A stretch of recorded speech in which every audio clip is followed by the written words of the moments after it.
Alright, welcome back to It's Only Food. I am Chef John Politte, and today we are going to be making chicken pot pie soup.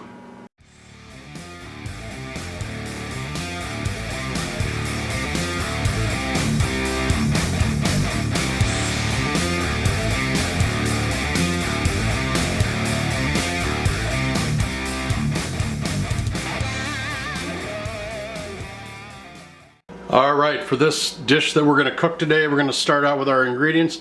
I've got the celery, onions, and carrots all peeled and cut and ready to go for our mirepoix, which we will start off with. About a half a pound of butter. We're going to use some flour, all-purpose flour in this.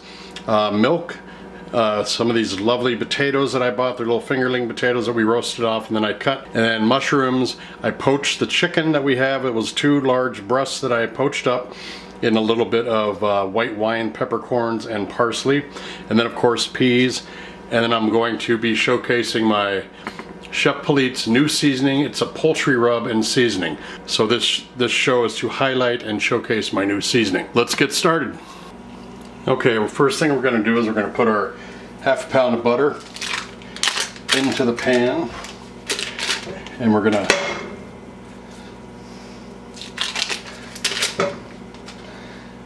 start with the sauteing of the mirepoix that we have here. Our mirepoix is of course celery, onions, and carrots.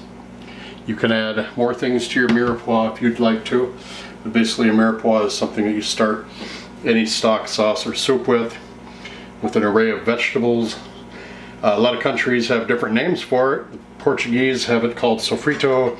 Italians call it sofrito with 2 R's and 2 T's. The Germans have a name for it, Suppengruen. And of course the Cajuns in our country call it the Holy Trinity, which is celery, onions, and green peppers. So we're just gonna sweat this down a little bit. I have a video up on my site which does explain what a sweat is, but I'm going to get all that in there and we're just going to let this sweat down. Alright, like I stated, this is a showcase show for my new seasoning, my Chef Politte's poultry rub and seasoning. It's got basil and salt and rosemary, garlic, mustard, paprika, pepper, thyme, celery seed, parsley, cumin, and cayenne pepper. We are not actually going to be using this on the chicken, but it's going into the pot pie mix. It's going to bring out the flavors of that chicken that we added. Like I said, I did poach the chicken in white wine, peppercorns, and some parsley. But so you're taking basically your poultry seasoning and a little bit of Cajun spices and you're just putting those together and it makes a really good rub. It is available on my website at www.itsonlyfood.biz. Got a video on how to use it, which is going to be this video right here. So don't forget to check that out too. Alright, we have got the mirepoix is starting to get a little bit of brown on it. The Maillard reaction is working. We have sweated out the sugars in there and they're starting to kind of caramelize a little bit. As you can see, kind of right there. There's a little bit of brown to it. It's what you want. Also, you don't want them to be undercooked because then you got, you know, hard vegetables in the soup and nobody likes that. So I'm going to turn the heat down just a little bit and now I'm going to add about 2 tablespoons of my seasoning to this. Oh, that smells really good. As you can see, it's not a finely ground powder like most seasoning is when it comes to poultry rub. It's big grains in there, which I wanted my bottler to do. So that's about 2.5 seasonings right there. The flavors coming out for this are unique and really, really good. You can see the rosemary in there. You can smell the basil. I don't have sage in this, which is different because most of the time you have a poultry seasoning, you have sage in this, but this does not have that because I wanted it to be unlike anyone else. So that has got some nice color to it. I'm just going to let this cook down and let the flavors marry a little bit, and then we're going to add the flour and make the roux. So anytime you have a fat-based roux with butter, oil, or butter or oil, anytime you have a fat-based roux, You're going to want your flour to be the same amount. So I have a 1/2 pound of butter, so I'm going to put about a 1/2 pound of flour in here. Unless I spill it all in there like that. And I can tell, just because I've been doing this for so long, how the way it thickens and how it looks as it thickens, if it's enough or too little or too less. But you want to make sure that you're cooking your roux too, to give it a head start on the thickening process. If it's a cold roux, you're just going to burn the bottom of the pan. So I have it on low heat. I'm going to add just a little bit more flour to this.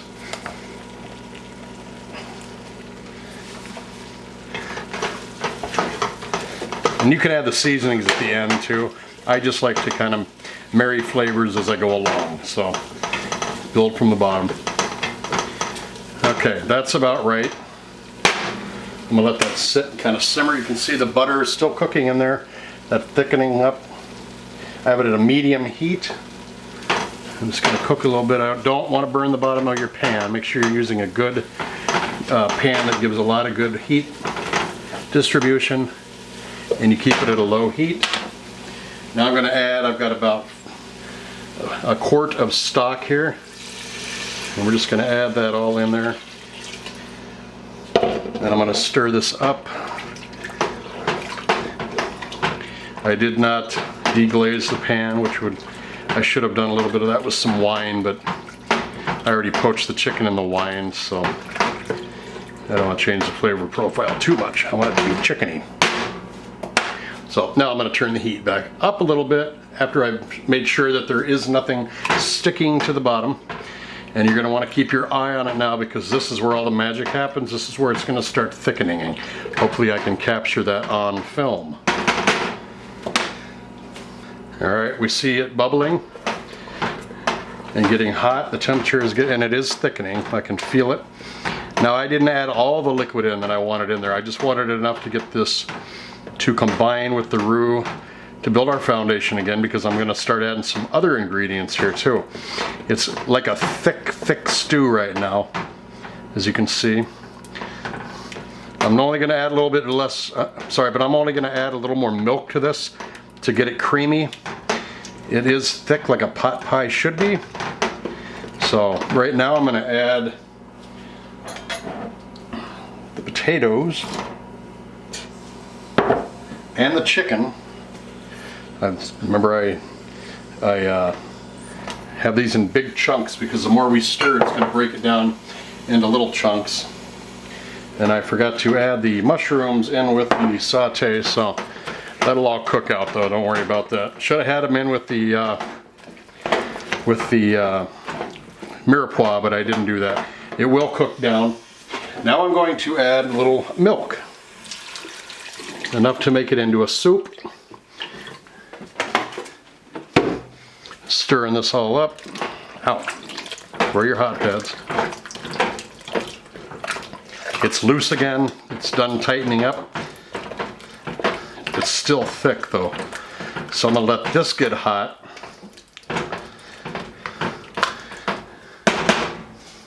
And we'll be back to finish it up.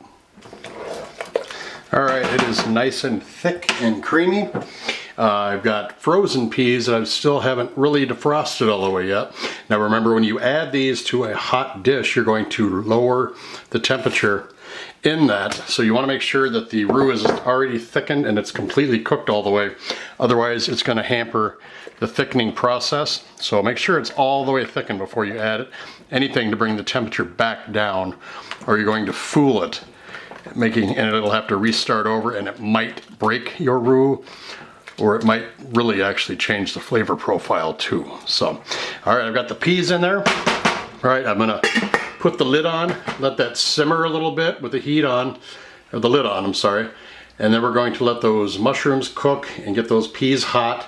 And then we're gonna serve it up on a plate, make it look pretty, take some pictures of it, put on some really cool music, and then we're gonna taste it. So, don't go anywhere.